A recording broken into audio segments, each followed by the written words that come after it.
baliabide ezberdinak nola txertatzen diren Moodleko ikastaroetan ikasiko dugu. Web 2.0 aplikazioen ezaugarrietako bat horixe da hain zuzen. Kode bat eskaintzen digute delako aplikazio hori gure webgunean, Moodleko ikastaroan, wiki batean txertatzeko.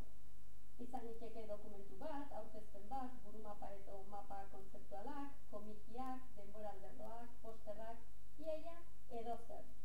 Hauetan guztietan erabili ahal izango ditugu alde batetik, bertan sortuta dauden baliabideak eta aprobetxatu gure webgunetara eramateko.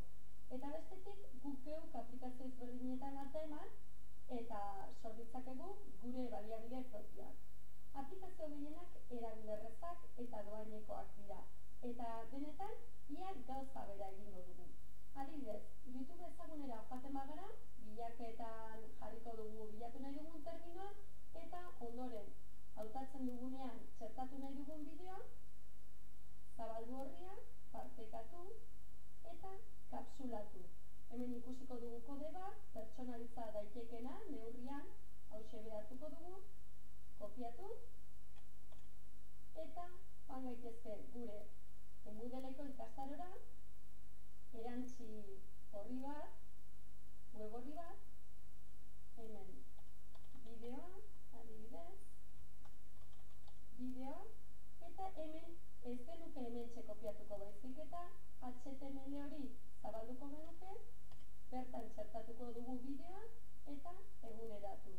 Horrela, gorde eta erakutsi. Ikusiko dugu gure bideoa txertatu da dagoela. Jarraituz, beste aplikazio batera joango gara, adibidez, burumapa bat edo txertatzera MindMeister delakoa adibidez, beste pila bat daude, eta publiko izanik, lortuko dugu baita, bere embed egiteko kodea edo HTML kodea. Kasu honetan, hementxe dago. Kopiatuko dugu, joango gara gure orrialdera, berriz ere, erantziko dugu lehenoko orrian bertan edo beste bat zabalduko dugu, eta hemen, burumapa, txertatuko dugu. Gauza bera egingo dugu, lehen bezalaxe HTML-a zabaldu, hortxe bertan kopiatu, eguneratu, eta hementxe bertan ematen baldin badiogu ikusiko dugu burumapa txertatuta dago. Jo dezagun beste aplikazio batera, adibidez Slicer.netera. Bertan PowerPointak, PDF-ak igo daitezke. Eta gauza bera, lehendik sortuta dagoen bat, bilatzailean bilatuz edo geurea igo duguna txerta ditzakegu. Kasu honetan, embed kodea hementxe dauka.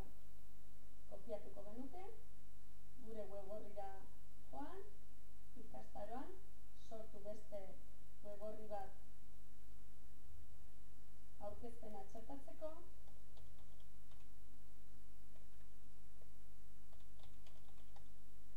aurkezpena,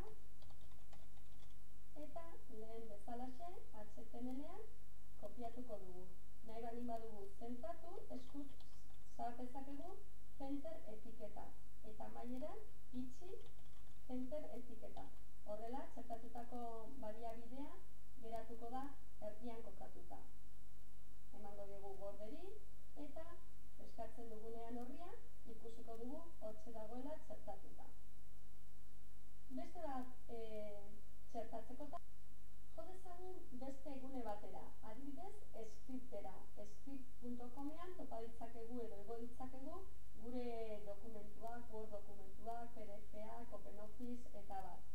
Hemen ere gauza bera egingo dugu.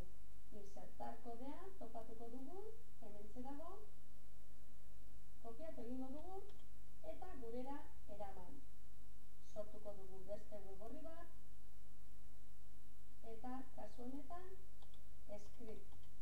Txertatuko dugu dokumentua eta gauza bera HTML-ean itxatziko dugu eta gorde eta erakutsi.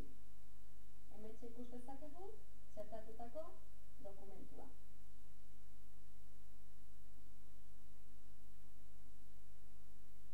Beste adibide bat ikusiko dugu. Kasu honetan, denbora lerro bat. Badago beste asko daude denbora lerroak sortzeko. Kasu honetan bilatzailean jarriko bagenu Bernardo Atxaga, adibidez, ikusiko dugu, desberdinak daudela sortuta, hauxe aukeratuko dugu, eta hemen gauza bera beharko dugu embed kodea. Justu hemen topa daiteke, gero pertsonalizatu daiteke kolorea, neurria eta bar, baina guk hauxe bea kopiatu, gure horrira joango gara,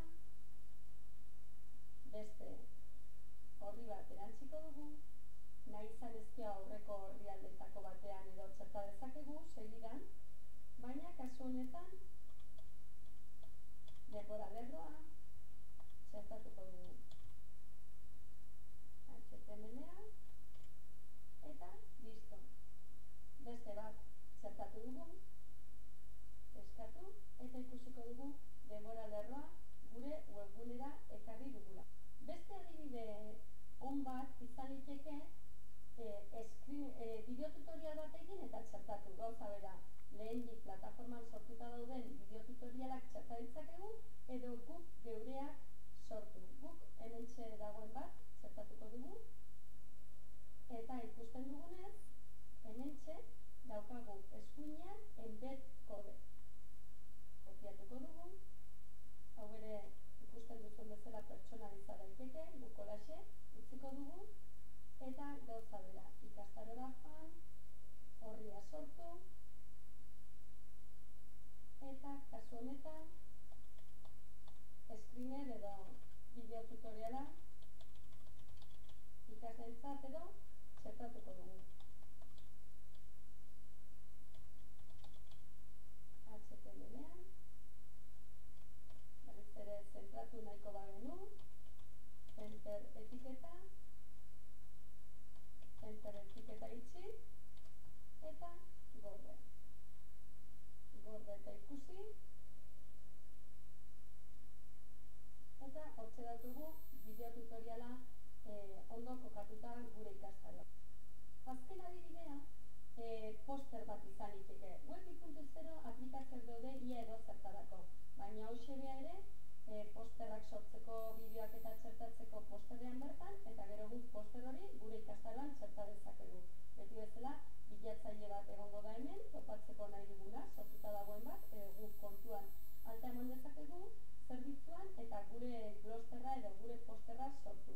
Gero, behin sortuta, embed egingo genioke eta nahi dugun neurriaren arabera, nik adibidez erdiko kopiatuko dut. Kopiatuko dut, ikastaroan beste horri bat sortuko dut eta oraintxe posterra txertatuko dugu. Berriz ere, eguneratu, gorde eta erakutsi. Ikusten dugun bezala, aukera mordoa ditugu gure baliabideak edo besteen baliabideak, Web 2.0 baliabideak gure ikastaroan